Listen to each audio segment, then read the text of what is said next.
I have edited this to remove some graphical content that would trigger the algorithm and potentially other people. I have written a book called A Walk on the Other Side, which is all about my near-death experiences that happened, both during my time in the Army and after I had left. It explains all I was shown and what I learned about the spirit world, and it gives information about what happens to us once we pass on from this life. I was in the British Army at the age of 19. I was held prisoner and assaulted, as well as other things while I was there. At times I was assaulted so badly that my heart stopped and I stopped breathing. I could see what looked like a silver cord floating from my body to the roof of the room. The first time I left my body, I felt a jerking feeling, the type you get when you fall asleep and feel you are falling and jumping. I remember seeing my body on the floor and seeing those that had assaulted me, looking at me and saying, "She is dead." I looked up and saw my gran, who had died when I was a child, and who I had loved dearly. She told me to go with her. With a flash of light, I was in a lovely little farm cottage and was sitting by a log fire. My gran told me I was in the world of spirits. It seemed like I was with my grandma for ages before she told me that I must return to Earth, as it was not my time. When I returned to my body, I could see the men who had assaulted me saying, "She is now breathing." I had 2 more of these experiences, and the second time I was in the same room after having no food and water for days.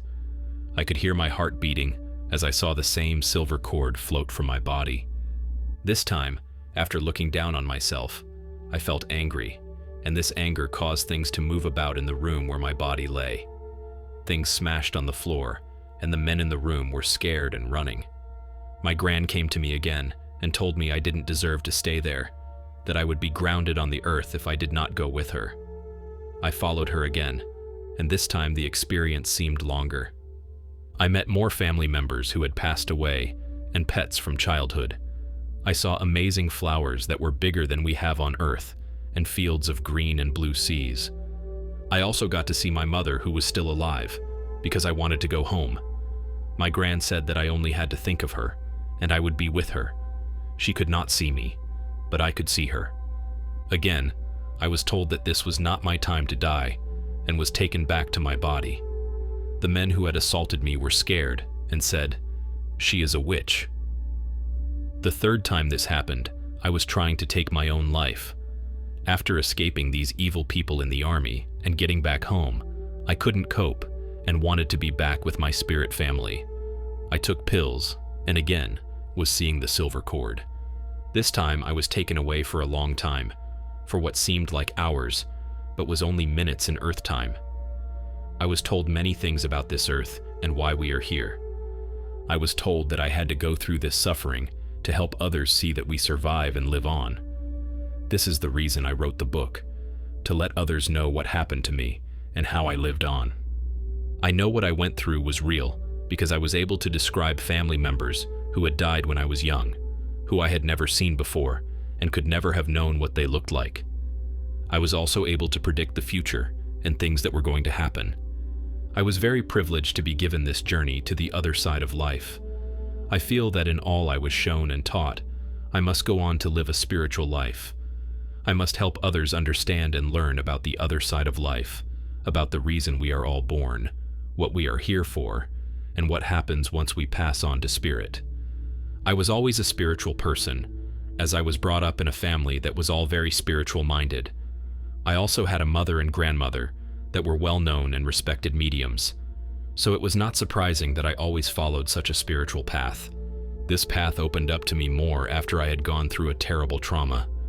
Because of all my pain and suffering, I felt that I had a duty to go on and help others and make a difference to the earth, its people, and its creatures. After my trauma, a new way of life stood before me, and I felt that I had to help others through the various gifts I held. I was born a natural healer and psychic, but through this trauma, I found that these gifts got more and more profound, and I knew that I had to use them for the good of all. I found that these natural gifts were now ready for me to use through using Reiki healing, my counseling work, and the various other spiritual work that I was doing. There is no escape from the clutches of death. and each of us must face our demise eventually. But I feel I have done much more than that. I have stared death in the face and lived to tell the tale, as the survivor of a near-death experience.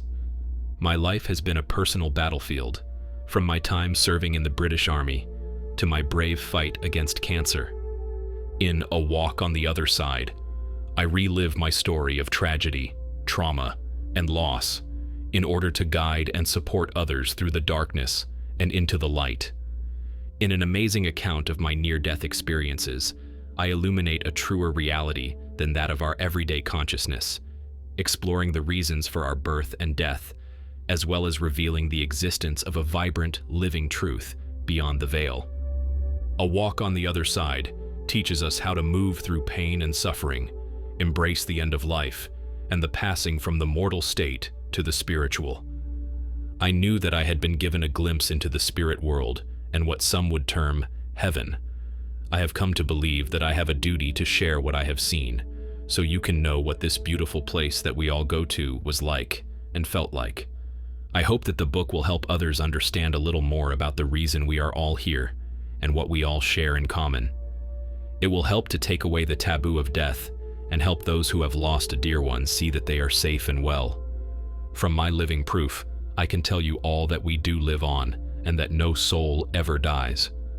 I was able to make this journey so that I could return to help others and share with you all the knowledge of the very existence of us all and the knowledge that we will all take that walk on the other side.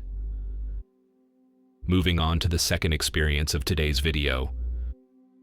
Almost immediately, I had an allergic reaction to medicine before the NDE. Near-death experiences are often explained by experts as a sensation that people on the brink of death have while leaving their bodies and observing them as though they were bystanders. Little did I know that shortly after Mikkel died, I would come close to losing my life and having the privilege of experiencing my first near-death experience. During my NDE, I could see my body lying on a stretcher as the ambulance attendants worked feverishly to save my life. Unaware of any time or distance, my spirit floated high into the clouds, until Mikkel and I were reunited in a temple called Beautiful. As we entered the temple, I was breathless and stood admiring the perfectly carved archways and magnificent pillars. Since Michael was still unable to walk, I had to carry him through the temple gates. On the other side of the doorway were 6 recliners placed in a circle. Somehow, I knew they were specially handcrafted for people who could not sit up unassisted. After placing my son into one of the chairs, I left the area. I still can't remember where I went or why, but when I returned, Mikkel had vanished. I am not sure how much time elapsed before my attention was drawn towards a tall, thin man, dressed in a dark suit, wearing black-framed glasses. He was standing alone next to the recliner where Mikkel was last seen, observing me. After asking if he had seen Mikkel, the spirit graciously explained to me that Mikkel was with God. Before departing, the spirit shared some encouraging news. Extending his hand towards me, I could see that it held a small piece of white parchment paper, neatly folded in 2. Once opened, the words Acts 3, verse 1 to 8 were clearly visible. After experiencing the power of standing in the white light, feelings of love and understanding flooded into my being. Any fears I developed during my lifetime were removed. Following several minutes of silence, an unknown voice inquired, "What have you done with your life?" Sadly, I heard myself say, "Nothing. I have wasted the entire 47 years." After choosing to return to my earthly body, I had to review all of my actions that were unkind toward others. Because of my religious upbringing, I always believed that when we die, we would be punished. Unfortunately, I was just never sure about the severity of what wrong meant in heaven's terms. Contrary to my belief system, the light never judged me. I was made to judge myself. Another important part of my life's review demanded that I feel the same emotional pain others felt whenever I hurt their feelings with actions or words. By seeing other people's hearts and knowing how they were affected, it caused me to feel remorseful and ashamed. Thankfully, after the experience ended, the light granted me the understanding I needed, and my soul found forgiveness. Before returning to Earth, Angels escorted me to a higher place and taught me additional lessons for me to share with other people. First, there is no such thing as time. It is man-made and self-imposed. Second, we are all brothers under the skin, and we all exist under the hood of one God. I was shown how people waste precious time fighting over what name to call God, when instead they should be acknowledging His existence and realizing that He wants nothing but the very best for us. Third, we are all connected as one spirit. We think that we do not have any responsibility to a stranger because we do not recognize them, but we do. In essence, we are the same as they, intertwined together like a complex wiring system. This is why that old familiar phrase, "what goes around comes around," rings true. When my NDE came to an end, I understood how what we do in this life might injure others and how we will be held accountable. Theoretically, if being cruel made another person fail to complete whatever job they were sent here to do, we will have to complete that task for them.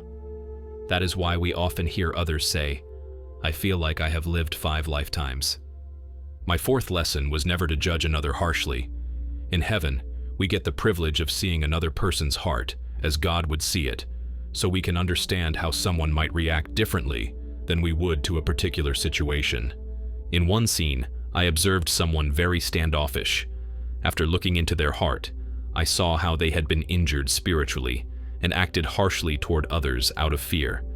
This knowledge made it easier to understand that not every action from another was about me or towards me. Sometimes it was just about them. My final heavenly lesson taught me that all of our prayers are answered within seconds of being heard. Although it can seem like several months or years before they are answered, heaven does hear us immediately. Since time is man-made and self-imposed, it does not exist in spiritual realms. In the future, anytime you need a prayer's answer sped up in man's time, remember to recite Psalms 69 and 70. They are our 911 to heaven. The angel communicating with me taught me how we are 99.9% emotion and how every decision we make is based on fear. A good example would be, if we do not work, we do not eat. Reading this, you would probably agree that it is a fact of life. It is even biblical. However, the point that I am trying to make is that we do not work because it is the right thing to do, and because God's word says that we should. Most of us work out of our own fear of being hungry, homeless, or not being able to keep up with the Joneses. Consequently, living day to day in fear provides us with different motives for working and living other than the ones God has planned for us. Although attractive at first, this type of behavior can often lead to our downfall. Once the angel took the fear factor out of the equation, I had the honor of witnessing all of the things that God had chosen for me to enjoy in this lifetime, but that I denied myself out of stubbornness or fear. The experience helped me understand why God encourages us to place our personal feelings aside and live by trusting and believing unconditionally in Him. Before my journey ended, I knew that everything in my life happened exactly the way it was supposed to happen, when it was supposed to happen, and with whom it was supposed to happen with. Confident and armed with this new and exciting knowledge, I awoke in the ambulance, scaring the medics half to death. In the end, my NDE and talking with the angels enabled me to be at peace, knowing Mikkel was alive and well. He may have shed his physical body, but his spirit was alive, living in heaven with God. That does it for today's experiences. As always, let me know what you thought in the comments below. Until next time, stay safe and continue to be blessed.